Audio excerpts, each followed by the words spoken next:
This is how I've maintained working out consistently over 7 years. I started working out when I was 15 or four. No, I was 15, and I've maintained that consistency all the way up to 22 years of living on this planet.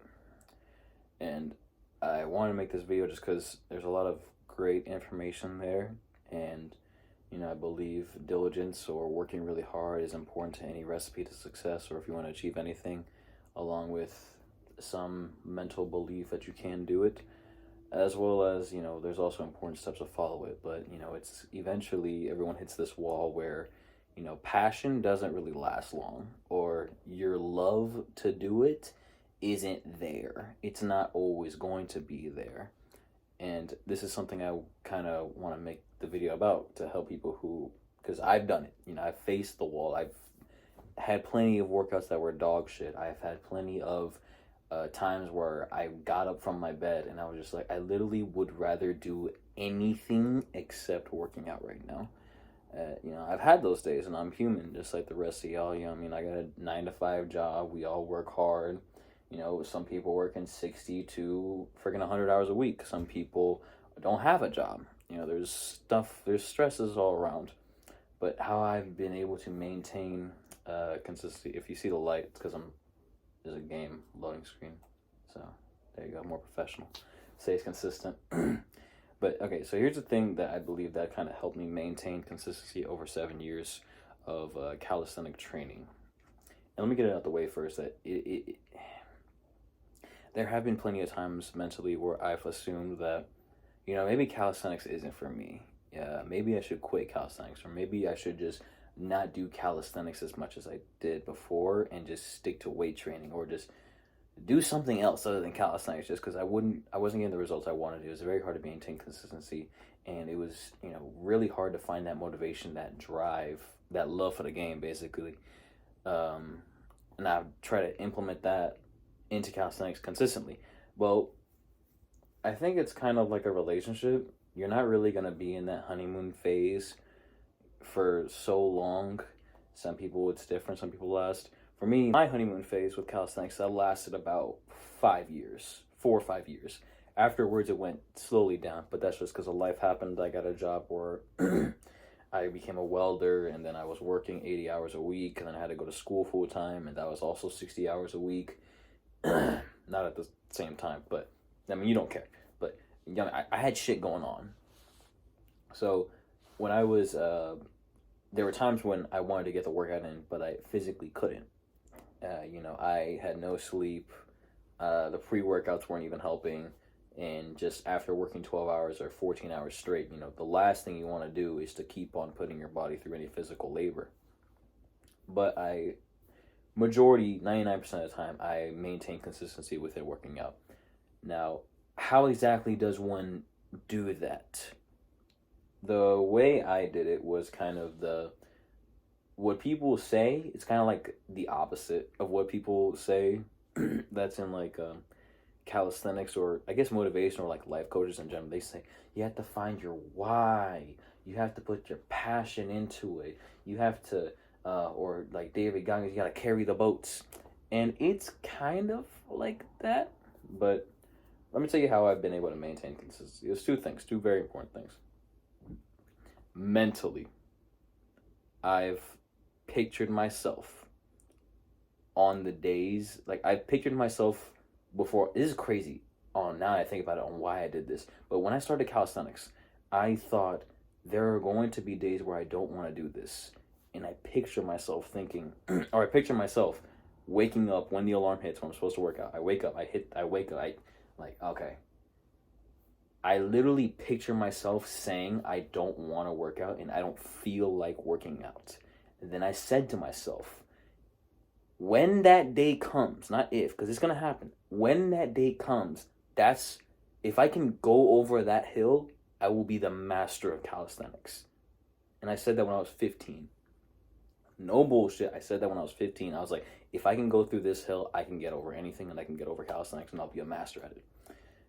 If you can picture, you're kind of just like mentally preparing for the suffering that's going to come to you when you don't want to do something, but you have to do it.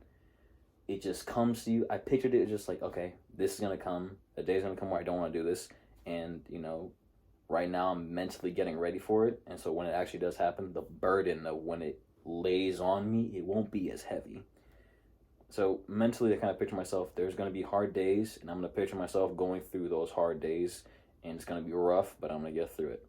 The next thing on kind of like another form of just like it's not tangible. These sometimes in the videos I go off on like stuff that's more non-tangible. You can't really feel it, you can't really touch it, but it's kind of like how your why, your motivation.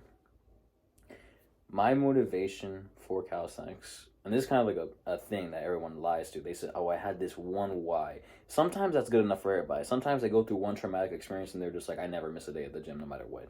That's for some people. Good for you. Not everyone has that, and no shade to anyone who does or doesn't. But the way I kind of pictured it was that my why, my big why, has changed over the past 7 years. The first few years, it was probably just for, I don't know, just impressing chicks, or it's probably just to be more physically fit, or maybe it's to arm wrestle my dad and still lose for the 5th year in a row. It could be any reason. The point is, it has to be a reason that is strong enough to keep you going. It doesn't have to be a legit or a good enough reason. No one can define what a good enough reason is. Only you can do it for you, because you're the one who's going to the gym. And for me, some days, literally going to the gym, like, the only excuse I had enough that was to go to the gym was probably just like, oh, my friend's going to be there, so I might as well be there. Oh, my technique is a bit sloppy. Oh, I did drink a few extra sodas, or I did have a few more donuts than I should have. I'll go to the gym just for that. Or maybe I'm going through shit. It's just, I will kind of use it as an excuse or an outlet just to have the reason that's strong enough to be there. It doesn't have to be a good reason. It's like, there's just something. It's just something that'll get me out of bed and go work out, and then, feel better afterwards. There's nothing wrong as well with taking breaks with working out. The only thing is that you just don't give up. Don't ever stop.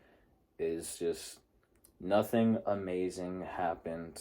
Nothing incredible happened without, a little bit of pain and suffering. I would honestly say the way to tell if you're good at anything is if you are suffering. That's like step one. And if you can go through that, then like, all right, dog, the rest will be easy.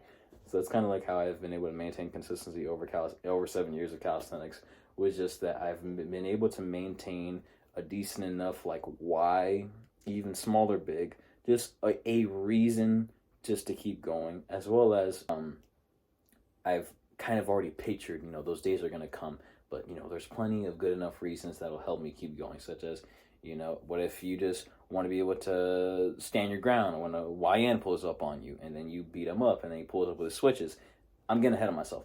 But the point is, there's a reason to work out, whether it just be work out with your friends.